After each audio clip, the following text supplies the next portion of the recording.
everything you need to know about To Kill a Mockingbird Chapter 24. Chapter 24 is a hard chapter to follow, as it mostly takes place in the Finch's living room as Aunt Alexandra is hosting a missionary tea. It helps to keep in mind that the point of this chapter is to reveal some of the hypocrisy of white culture. Hypocrisy is defined as claiming to have one set of moral standards while one's actions contradict those claims. So in the chapter, it is the last day before Dill leaves at the end of summer, and Jem had found out that Dill couldn't swim, so he was determined to teach him, so they've been gone out of the house. Scout is left home and is dressed up to take part in this tea. So a missionary is a person who goes to another country in order to share his or her faith. A missionary would typically go live among another population for a period of time to help them in whatever way possible and try to teach them the principles of the missionary's religion in order to convert them into their same belief. So this tea is a group of ladies from a church or possibly a couple of churches who financially support one or more missionaries, and so they come together to talk about how the missionary is doing and getting an update on the progress.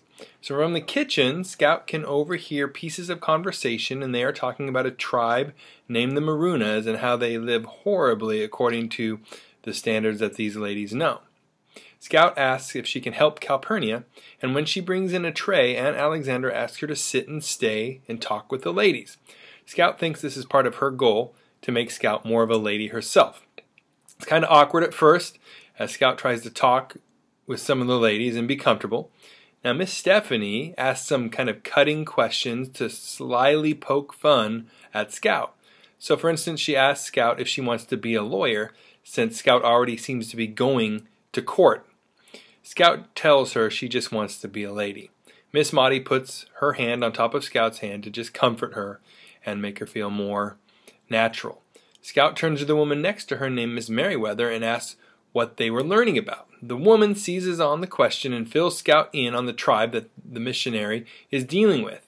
She describes the horrible and dark conditions they live in and tells Scout that she is lucky to grow up in a Christian home in a Christian town, that where their missionary lives has nothing but sin and squalor. And squalor is conditions of poverty and neglect. Now we already can see the irony and hypocrisy in what she's saying. For one, a Christian would know that there is sin everywhere, even in Maycomb, and in every home in Maycomb. Also from the book, we know that there are plenty of people living in squalor throughout Maycomb. In fact, it is during the Great Depression, so there's plenty of poverty. Someone next to her says something, and we can assume that it was about the Tom Robinson case and situation. Miss Merriweather turns to her saying, "Forgive and forget," and continues that she thinks the African American church should encourage Helen, Tom's wife, to lead a Christian life. Scout doesn't know who she's talking about, so Miss Merriweather does confirm that she is talking about Tom's wife, and she also thinks that whites should just let the African Americans of the town know that the whites have forgiven them and forgotten the situation so that it can just blow over. Scout's not following, so she tells her that after the trial, many African Americans were grumbling and bothered about the verdict. Another woman adds that it's annoying when her maid is in a bad mood, that it almost ruins her day. She says she told her maid Sophie, who was kind of grumbling and down after the trial, that Jesus never went around grumbling, and it helped her spirits. This whole section is maddening, as these women can't even see how ridiculous and hypocritical they are. They pretend to want to help and support an unfortunate people through their missionary, but then cannot see their own mistreatment and racism toward people that are in their own part of the world.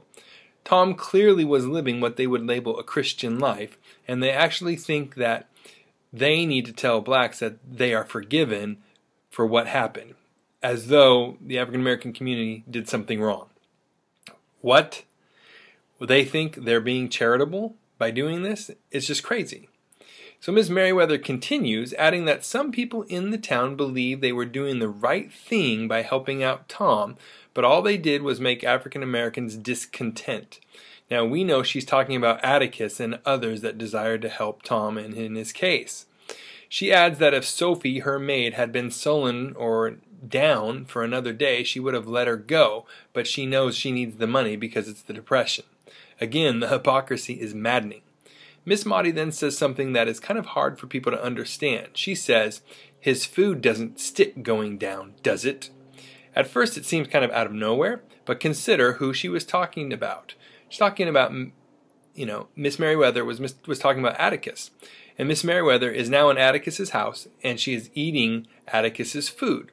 In other words, Miss Maudie is calling her out on her hypocrisy, saying that she has no problem talking trash about Atticus and having a problem with him, and then still just sit in his house and eat his food and enjoy his hospitality.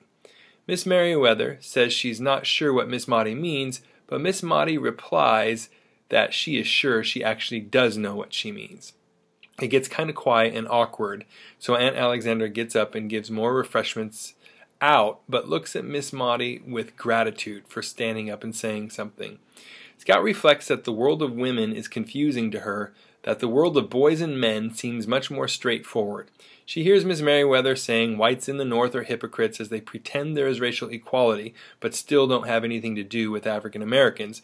But in the South, the separation is clearly maintained, as though that's much better. Scout tells us that if she had her way, if she was mayor, Tom would be free. Scout has overheard from Calpurnia that Tom has given up hope and is not doing well in prison. Atticus comes in the house and asks Alexandra and Calpurnia to come in the kitchen for a minute. Scout follows, and Miss Maudie comes in as well. Atticus wants Calpurnia to come out to Tom's wife's house as he found out Tom has been killed and needs Calpurnia's help to deliver the message. Apparently he tried to escape and was shot 17 times. Atticus mourns that he felt they had a good chance at an appeal and tried to get Tom to see that as well. Atticus leaves with Calpurnia, and Aunt Alexandra says that this whole thing is tearing Atticus up and the town is willing to let him do it and to do for them what they are afraid to do, even if it wrecks him. Miss Maudie has a different perspective, and she puts it like this. They are paying Atticus the highest tribute they can because they put trust in him to do the right thing. That it's a testimony to his integrity, especially in contrast to the hypocrisy of the chapter. When Aunt Alexander asks who, Miss Maudie says there are people in town who see the injustice of the culture and need someone like Atticus to step up for them. Scout starts shaking, probably upset as she thinks of Tom being shot, because she's seen this prison yard before. Miss Maudie calls for them to all pull it together so they can go back to the party. Scout had seen her aunt vulnerable, but then pull herself together and go be ladylike as she hosted the party. And so Scout determines that if her aunt could do it, so could she. So she picks up a tray and helps her aunt by offering cookies. So what do we get out of this chapter? The chapter is focused on the theme of integrity and hypocrisy. Throughout the book, we have seen the example of Atticus's character standing up to do the right thing. We have heard that he is the same man in this house as he is in the public square, but the trial has served to bring out the opposite characteristic of hypocrisy in the town, as, despite the evidence, Tom is still found guilty. Jem keeps asking how people could do it, as it makes no sense. And at this missionary tea, we see the blindness and inability for some whites to see the evil of their own ways. What's worse, some even think they've been wronged in this situation, when in reality it's the whites that should be asking for forgiveness. Atticus and Maudie and many others are Christians, just as these ladies at the tea claim to be. But the underlying message in this chapter is that their racism and hypocrisy is far removed from the Christian values they are claiming to possess. Christians that read the Bible know that the Bible teaches that people are supposed to esteem others as better than themselves, or as more important than themselves. Now, we also get news of Tom's death, and we see that the prison guards went to the extreme to stop Tom, shooting him 17 times. Who to them was just another prisoner. He wasn't Tom, they didn't know him from anything else but an escaping prisoner. While Atticus had hoped that Tom could be acquitted at a retrial, there were no guarantees. Tom took matters in his own hands. The situation is a tragedy all around. Questions or comments, go ahead and put them in the box below.